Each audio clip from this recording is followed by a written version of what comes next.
Bonjour à tous et bienvenue au Boost créatif de la semaine.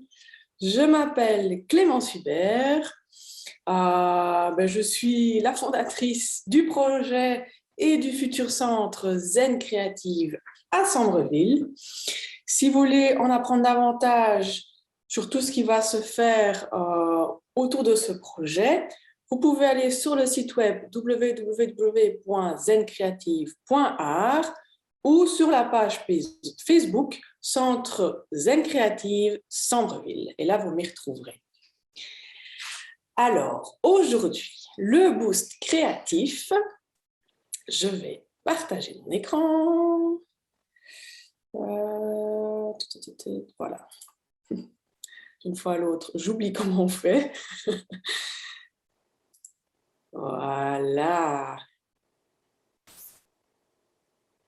Donc, avec cette jeune fille-là qui m'a l'air tout à fait ensoleillée, ravie et prête à la créativité, nous allons démarrer le boost créatif de la semaine, qui est comment créer son espace de créativité personnelle. Ah, tout un programme.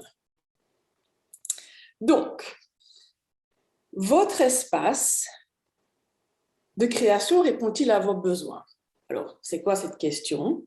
Donc, en tant que personne qui est déjà dans un processus de créativité, ou si vous n'êtes pas, mais que ça vous intéresse, pour moi, d'après mon expérience, avoir un espace personnel de création, de créativité, avoir un espace physique est quelque chose d'important. Je vais vous expliquer pourquoi. Donc, avez-vous envie d'investir un espace de création pour vous-même? C'est déjà une première question à se poser. Si vous avez une tendance à la créativité ou si vous voulez développer cela, c'est une question à vous poser. Êtes-vous prêt à offrir un nid confortable pour votre processus créatif? Donc, un nid qui va permettre à toute votre créativité de bourgeonner, de grandir, de s'exprimer. Alors, soyons à nouveau créatifs et inventifs par rapport à cette création d'espace, parce que voilà, c'est toute la ligne conductrice de ce que nous faisons ici. Alors, tout d'abord, à quoi ça sert? Je vais aller un peu plus loin par rapport à ça. À quoi ça sert de créer un espace créatif personnel? Voilà. Alors, accorder une place physique à la pratique de la création, évidemment, c'est pas bien compliqué, favorise les moments de créativité. Pourquoi? Mais comme je l'ai dit dans ma petite vidéo d'hier, le fait de voir, là, il y a mes crayons, il y a les choses que j'aime, il y a mes carnets, il y a des matériaux qui m'attirent, forcément, ça crée cet espace où je vais être attirée vers ce que j'aime. Donc, le matériel est prêt et à disposition, et ça, pour moi, c'est quelque chose qui était important, en tout cas pour moi, parce que le fait de me dire, attends, où sont mes trucs? Dans l'armoire, je vais les sortir, de quoi j'ai envie? Je vais prendre ça. Voilà, quelque part, ça, pour moi, c'était un frein à la créativité, parce que parfois, j'ai 5 minutes et hop, pouf, je me mets à ma table et je fais quelque chose, et puis je vais vers autre chose. Donc, c'est pas forcément dans le but de créer pendant des heures et des heures.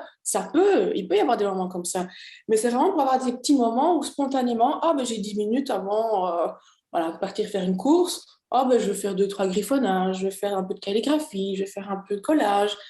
Et hop, en 10 minutes, un petit moment pour soi, et puis on est reparti. Donc, le fait d'avoir un espace déjà mis en place, ça favorise tout ça. Ensuite, ça crée un espace intime, parce que c'est un espace personnel. Et quand on est dans un processus de création, parfois on peut se sentir un peu vulnérable parce qu'on exprime parfois des choses qui sont très personnelles. Peut-être pas avec des mots, mais voilà, il y a quelque chose qui est très intime, très vulnérable. Donc d'avoir ce petit espace, c'est comme un petit cocon aussi pour soi, pour se sentir bien.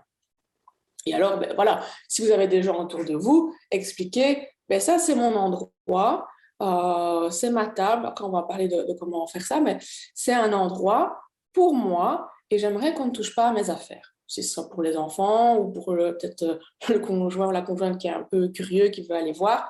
Voilà. Mettez vos limites et votre protection autour de votre cocon créatif.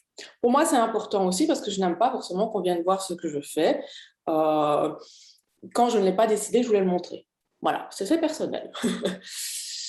Alors, un endroit calme, comme je l'ai dit, pour être avec soi et se ressourcer. Et alors, voilà, nourrir notre créativité dans un nid confortable. C'est vraiment le but, d'avoir ce nid, ce cocon, cet espace pour soi et pour se laisser s'exprimer.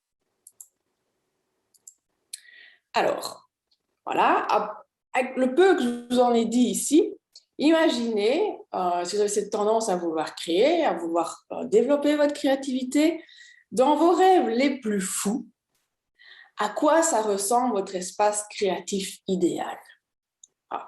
Ça peut être toute une pièce rien que pour vous, ça peut être tout un aménagement de bureau avec des rangements, ça peut être tout simplement un beau carnet que vous allez chérir. Voilà.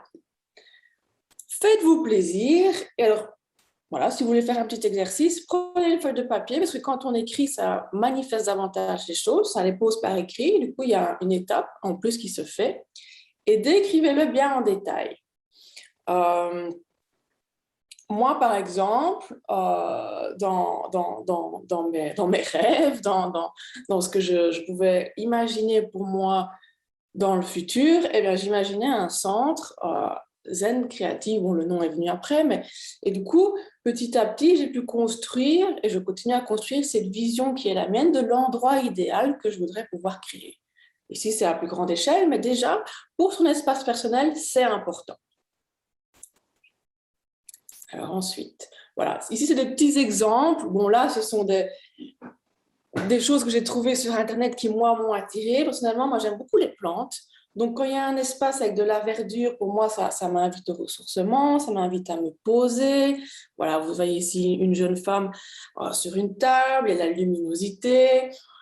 Voilà, ça nous permet de rêver, de créer aussi dans notre mental. Et au plus on crée dans notre mental, au plus on a des chances de pouvoir voir les choses s'assembler aussi dans notre tête et avoir envie, ah tiens, ça j'ai vraiment envie de le faire, je vais faire une action pour le mettre dans le concret. Voilà, ici c'est un autre endroit qui pour moi est aussi très chouette. Voilà, avec du bois, de la verdure, de la luminosité, de l'espace. Ici, moi, c'est un petit peu les choses qui m'ont attirée comme ça sur le moment. Voilà, une jeune femme où on voit un moment où on est heureux, on est serein et c'est pour soi. C'est vraiment ça qui est important. Après, ça peut être plus modeste en fonction du budget. Moi, vous verrez, c'est aussi, comme ici, par exemple, simplement une table dans un coin. Si vous ne pouvez pas dédier toute une pièce, ce que je peux comprendre, moi, je n'ai pas toute une pièce ici pour ça, acheter un petit bureau sympa, une chaise sympa, une plante, et vous vous mettez dans un espace, dans un coin de la maison, c'est très bien aussi. Du moment que c'est votre espace, que vous le créez comme vous l'aimez, c'est très bien. Voilà, ici, sur un petit banc. Chacun a son style. Il y en a qui aiment bien avoir beaucoup de choses autour d'eux. Il y en a qui aiment bien avoir pas grand-chose autour d'eux. Ici, voilà, une palette de peintre, 2-3 pinceaux et c'est tout. Mais si vous n'avez pas la place pour rajouter un bureau, ça peut très bien être sur votre table. Voilà, vous créez une boîte, votre boîte créative, et vous savez que vous avez tout dedans. Vous n'avez pas besoin de commencer à fouiller à gauche, à droite. Vous mettez tout ce que vous aimez dedans, vous sortez la boîte et vous la mettez sur la table. Ok, pas besoin de dire ah oui, moi je ne saurais pas parce que si, parce que là, pas d'excuses, il y a toujours moyen d'être inventif. Voilà, un coin de bureau qu'on a peut-être déjà et on amène son livre pour s'inspirer, pour écrire, quelques petits éléments dont on a besoin sur le moment. Tout est possible. Encore un endroit de bureau que moi je trouvais sympa avec la luminosité. Moi j'aime beaucoup la luminosité, le bois, vous allez voir tout ça, et les plantes, la nature, ça fait un peu partie de mon caractère. Alors, l'important c'est d'être dans votre propre style, votre propre création, votre propre inventivité. On ne va pas se brider ici alors qu'on parle de créativité quand même. Donc, c'est ce qui est le plus important, votre propre style. Par exemple, vous pouvez décider tout simplement de faire ça à terre. Les enfants vont faire ça spontanément. Ils vont prendre leur bac à jouets, ils vont tout renverser à terre, au grand désarroi des parents, et c'est parti. Ils vont commencer à créer plein d'histoires, plein de choses. En tant qu'adulte, on peut aller dans ce sens-là aussi. Voilà, par exemple ici, si on prend des grands formats de feuilles, ça va être compliqué de trouver un très grand bureau, ou alors si on a un chevalet, mais ça c'est encore autre chose. Hop, à terre, pieds nus, une petite coupelle de peinture et c'est parti. Voilà, c'est vraiment l'esprit de quel est l'espace que je souhaite pour moi-même pour me développer dans ma créativité, dans mon expression. Après, libre à vous d'en faire ce que vous voulez. Osons être inventifs. C'est vraiment l'ordre du jour. Ça peut être en collectivité. Moi, c'est un peu le but de mon centre aussi, c'est de pouvoir avoir des espaces où des personnes qui ont le même centre d'intérêt puissent se réunir et ça crée un espace physique peut-être qui ne nous appartient pas en tant que personne qui vient là, mais qui est un espace dans le temps. Ou par exemple, moi j'entends souvent des dames quand je vais à l'académie qui disent, ben voilà, moi pendant la semaine, j'ai pas le temps, mais je sais que, par exemple, le samedi matin, je viens ici et c'est ce temps pour moi pour créer. Et j'en suis contente parce que du coup, c'est sûr que c'est fixé. Donc, c'est ça aussi le but du centre, hein. Si vous n'avez pas la possibilité de faire ça chez vous, vous ne voulez pas investir par rapport à ça chez vous, vous n'avez pas le temps, ça ne va pas, voilà. Il y aura aussi des cours qui permettront de dire, ben voilà, le mardi de 19 à 20, c'est mon temps de créativité et je vais au centre Zen Créative. C'est un peu aussi la dynamique dans le titre du centre, dans l'espace communautaire que je crée aussi. Donc voilà, en collectivité. Et alors, ce que je trouvais sympa sur cette photo-là, ça peut être intéressant si vous avez la place chez vous ou quelque part, de pouvoir avoir un endroit, voilà, ici comme un tableau, où vous accrochez un petit peu aux différentes créations, celles que vous avez envie de montrer. Voilà, moi parfois, quand je viens de faire une petite peinture, voilà, par exemple ici, j'ai sur la table, voilà, au tout début, je faisais de l'aquarelle, voilà, du coup, je l'ai mis là, parce que voilà, c'était un dessin qui me plaisait, je l'expose un petit peu chez moi, et puis ben, jusqu'à la prochaine fois, quand j'aurai autre chose, je mettrai autre chose. Voilà, moi j'aime bien pouvoir voir après, pendant un jour ou deux, trois jours, ce que j'ai fait, me dire, ah, de regarder, ah, ça j'aime bien, ça je ferai peut-être différemment la prochaine fois, et analyser et regarder ce que vous avez créé. Moi, ça m'apporte aussi de la satisfaction de laisser une trace et de voir, oh, ben, moi je trouve ça sympa. Voilà. Alors ensuite, que mettre dans cet espace? Le matériel que vous aimez, évidemment. On ne va pas aller mettre des trucs qui ne nous intéressent pas, qui ne nous inspirent pas. Donc ici, je vous fais une petite liste à titre d'exemple, hein, à vous de voir ce que vous voulez mettre. Mais si vous n'avez pas du tout d'idée de qu'est-ce que je vais mettre, voilà, je vous en donne quelques-unes. Alors, la base, hein, table, chaise, bon, sauf si vous voulez le faire debout, c'est possible aussi, hein, si vous avez un bureau, ces fameux bureaux là qu'on peut lever et se mettre debout, c'est très bien. Moi, je préfère être assise personnellement.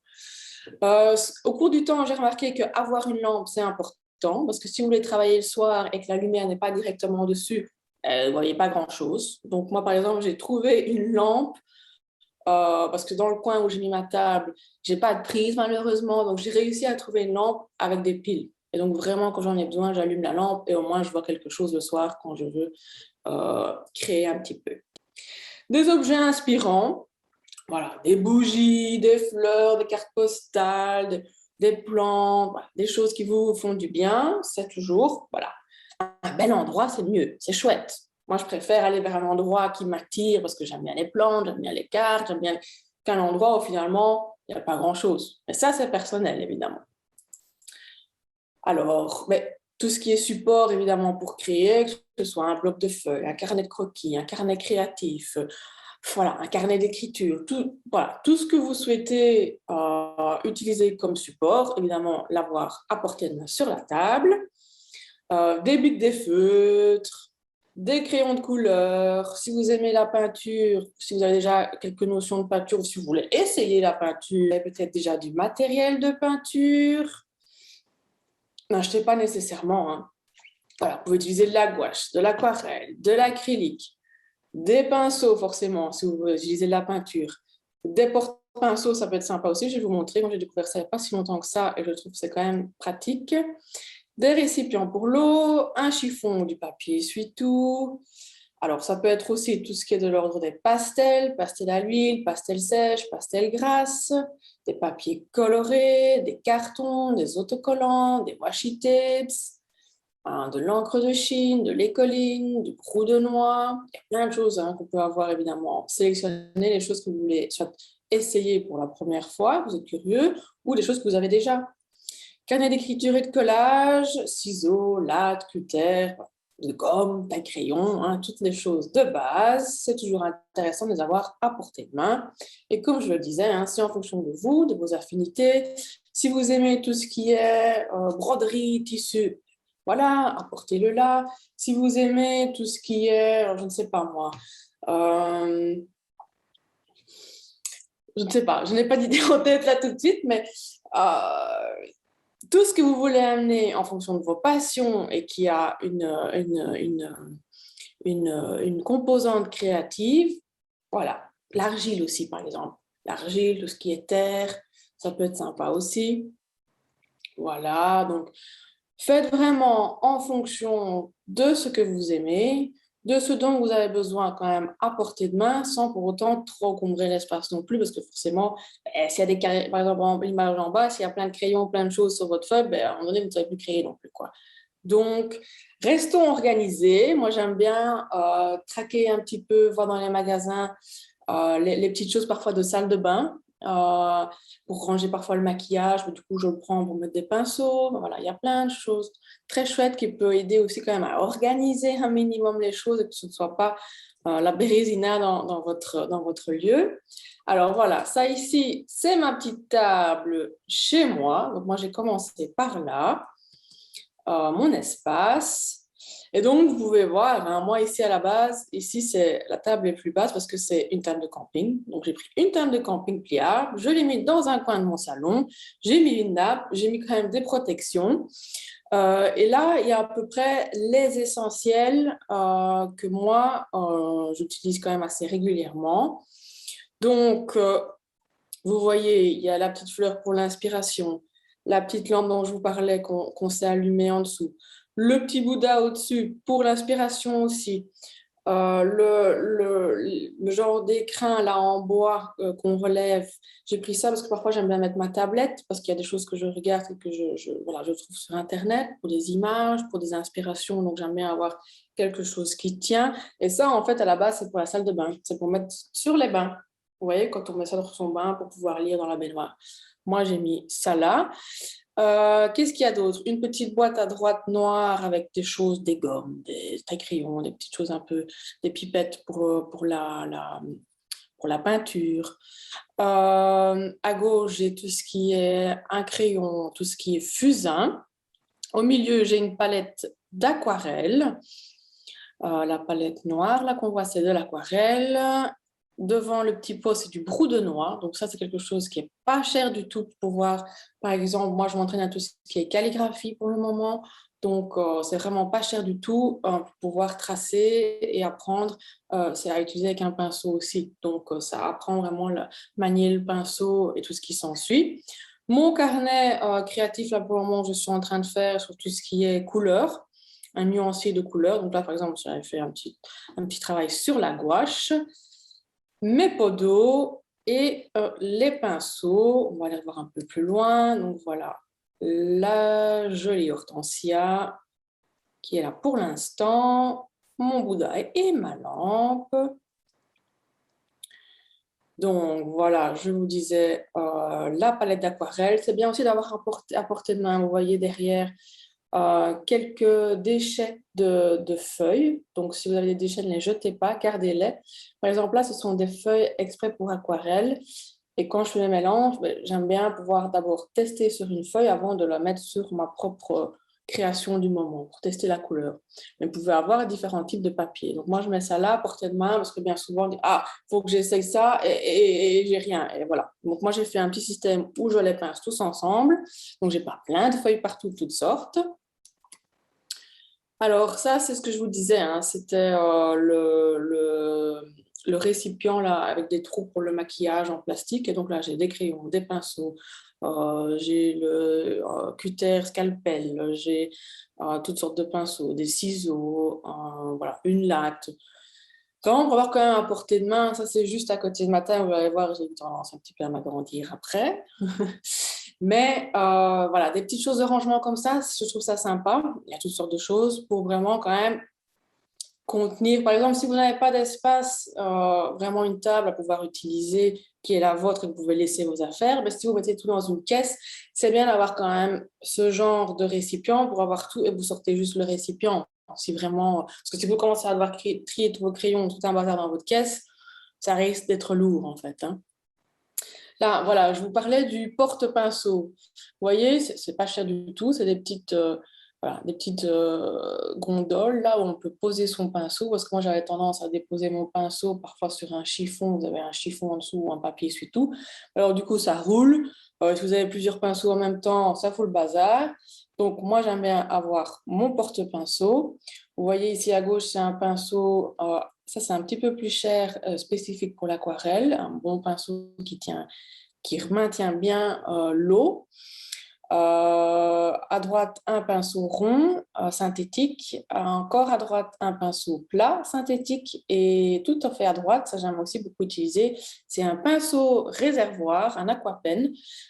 Et là, en fait, vous avez un réservoir d'eau qui vous permet, en fait, vous pouvez aussi voilà, vous déplacer avec parce que l'eau est déjà dans le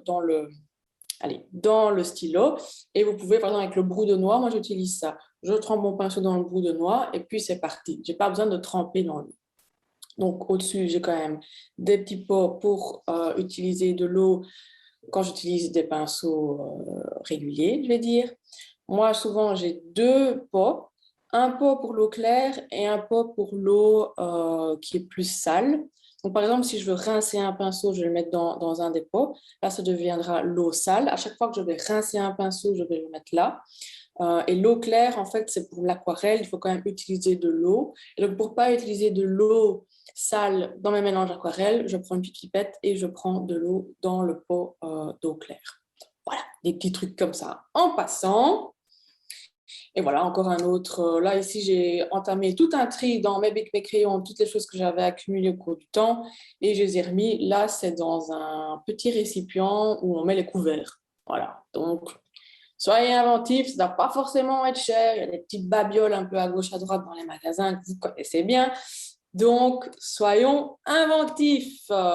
Alors, comme je vous l'ai dit, moi, malheureusement, j'ai eu tendance à m'étaler. Donc, maintenant, ça a pris tout le pan de mur d'un côté de mon salon. Là, personnellement, je trouve qu'il y a un petit peu trop de bazar pour l'instant. J'aime bien quand même avoir un espace relativement... Je n'ai pas rangé pour vous montrer, donc j'aime bien avoir un espace relativement quand même épuré avec les choses à portée de main, mais pas trop brouillon non plus, sinon c'est un peu trop fouillis pour moi. Il y a des gens qui aiment bien accumuler le bazar, ça stimule leur créativité, puis à un moment donné, ils rangent tout. Donc, chacun son style. Moi, ici, j'ai fait un peu ça de fortune à petit budget. Notamment, là-bas, j'ai mis un panier avec tous mes carnets. J'ai mis aussi deux rangements de feuilles où j'ai des feuilles de brouillon. Vous voyez aussi à droite des petits bacs blancs. En fait, ce sont des bacs à glaçons que j'utilise pour faire des mélanges de peinture. Vous voyez, il y a vraiment pas besoin d'acheter des choses chères, hein. Faites votre une poubelle aussi, c'est intéressant, je la vois là. Une poubelle, c'est aussi intéressant. On va parfois devoir vous lever pour aller porter à la poubelle quand vous avez beaucoup de déchets sur votre table. Voilà, à vous de jouer maintenant. Explorer un peu comment créer votre espace personnel pour vous inviter plus régulièrement à la création. Alors, petite question que je vous pose, que pouvez-vous entreprendre dès aujourd'hui pour améliorer votre espace de création? Ça peut être avoir une discussion avec votre conjoint pour dire, ben voilà, j'aimerais bien mettre une petite table dans ce coin-là pour moi. Ça peut être, voilà, trier toutes les babioles que vous pouvez avoir, que vous pourriez utiliser pour la créativité. Voilà, soyez libre, mais ce serait sympa, voilà, d'agir en fonction de votre situation actuelle. Ne commencez pas à aller acheter des trucs qui vont vous coûter super cher et faire un petit pas quand même aujourd'hui en direction de votre objectif, si votre objectif est de développer davantage votre créativité. Voilà. Alors, Voilà. Ben, j'espère que ça vous aide un petit peu d'avoir ces explications par rapport à ça. Je n'ai pas la science infuse, hein, on est bien d'accord, mais c'est en fonction de mon expérience et des choses que j'ai euh, expérimentées et utilisées auparavant. Voilà, je vous montre un petit peu, moi, ce qui me paraît utile, ce qui me paraît facilitant pour favoriser la créativité dans votre quotidien. Parce que la créativité, c'est ça. C'est, voilà, on peut avoir ces moments où le samedi de 9 à 12, et c'est déjà très bien de pouvoir s'accorder ces moments-là. Pour moi, comme je vous l'ai dit, c'est devenu un style de vie. Donc, quand j'ai 5-10 minutes, je me plonge dans ça et moi, ça me recharge, ça me vide l'esprit, ça me ressource et je me sens bien aussi, moi, quand je crée. Donc, ces petites astuces vous permettent de faire ça facilement en fonction de votre situation actuelle, en fonction de votre budget et surtout, amusez-vous. Voilà, vous pouvez partager avec moi vos petites créations, vos petits espaces personnels. Moi, je suis curieuse, donc on se retrouve très prochainement pour la suite. En attendant, je vous souhaite une bonne journée.